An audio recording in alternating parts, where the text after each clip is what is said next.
Thank you, Jana. Our next speaker is Rieley Frederick. Rieley was born in Orem, Utah, and she now calls Kaysville her home. Rieley is majoring in deaf education and is currently a junior here at Weber State University. Before attending Weber State, Rieley attended Davis High School. Rieley hopes one day to teach secondary education to deaf students here in Utah. This evening, Rieley is presenting the speech, Cake. Her instructor is Mr. Mark Merkley.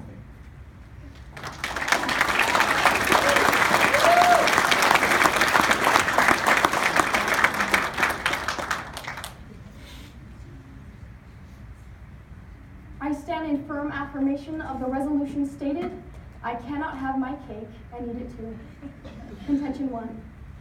Invisible among the turmoil and invisibility which one can only reasonably associate with high school, I began shy, lost, and without a voice.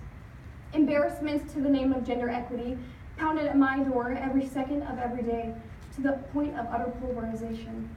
As if my small stature unknowingly screeched out to masculine demonstrators asking for it.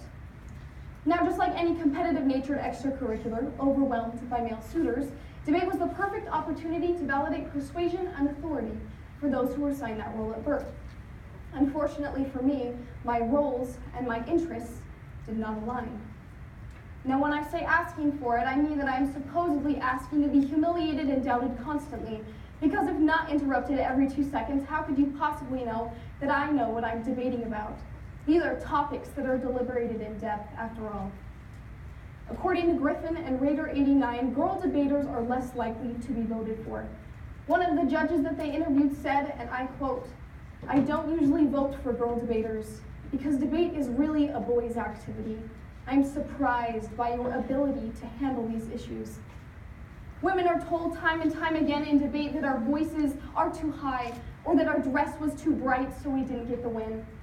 Once at the bottom of my ballot it read, Alec was a great speaker. The female was aggressive. There's a reason why women are also receiving lower speaker points in debate, and it isn't because we aren't persuasive or credible, but because when we walk into a room, we aren't allowed the privilege of being assumed to be, and we have to earn that every round. There's also a significant lack of female role models in debate, especially policy debate, which is based on high theory and very complicated arguments. Because of this, there are 4 times more boys participating in the activity. This isn't merely problematic because of the lack of female representation, but because of the negative messages that this sends to girls about their abilities. Contention 2. Invisible among the mass of anti-feminine rhetoric, I begin to yell more. I intentionally deepen my voice so that to better match male debaters. My speaker points go up. However, my real voice threatens to rupture the norm at every snicker, insult, and interruption I receive. A voice resilient but not persuasive enough to convince the stigmas attached to my body to step aside at that time. That cookie-cutter belief that surrounds me more like a tombstone. Here lies impotent. I hear time and time again how lucky I am to have my partner, that he is the reason for my success. I guess I just don't realize how my success was always attributed to him when I was the one who wrote all of our cases. For 2 years, I allowed myself to be overshadowed. You can have your cake and eat it too, he would say. Well, we all know that this is your cake that you get to eat, but I will always be stuck making it for you because the problem of women's voices, opinions, and successes being overshadowed by others is not only a problem seen throughout history, but a problem seen throughout classrooms across the United States in the status quo. Girls are less likely to be called on in class. This sends 2 messages. First, that boys have something better to say or that they can articulate their thoughts better than girls can. And second, that girls just simply don't have something to say that is worth calling on. Women, we are constantly assumed to be ignorant simply because of the way that we dress or because our voice is too high. Think of the last time you went to get your car checked, or the last time that a male authority figure either disregarded or minimized your articulations. These are subtle yet impactful aggressions. Isn't it silly that I have to watch what I wear when I go in to get my car fixed simply so I'll be taken somewhat seriously? Isn't it silly that somehow Getting catcalled is validation of your value rather than someone finally recognizing your intelligence and communicative skills. Contention 3, invisible is an old word. I don't understand the meaning because I refuse to be it.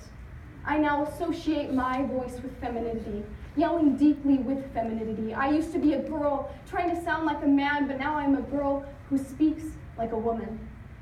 Because men are not aggressive, persuasive, and influential, people are aggressive, persuasive, and influential. So because of that, I refuse to embrace that good girl disposition that must be assumed because of the nature of my womanhood, that I must get over it or be strong, as if my advocation is not strong enough, but merely my hysteria, sucking the small amount of rationale allowed to my feminine body out of me, as if my advocation, my refusal to allow rhetoric and deliberation to be dominated by masculinity does not emanate courage. People question why there aren't more women politicians, CEOs. Maybe it's because we are raised our entire lives being minimized, interrupted, and called bitches when we speak up or speak out. It is time to object to those who objectify us. I realize that it is my obligation to turn the tables on oppressive influence, but it is yours as well. Women, speak up, because your silence does nothing for your voice. Men, listen, because sometimes women have something to say that is worth listening to.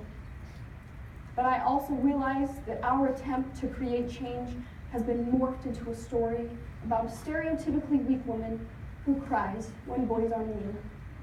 Which is why, in conclusion, I cannot have my cake and eat it too, yet.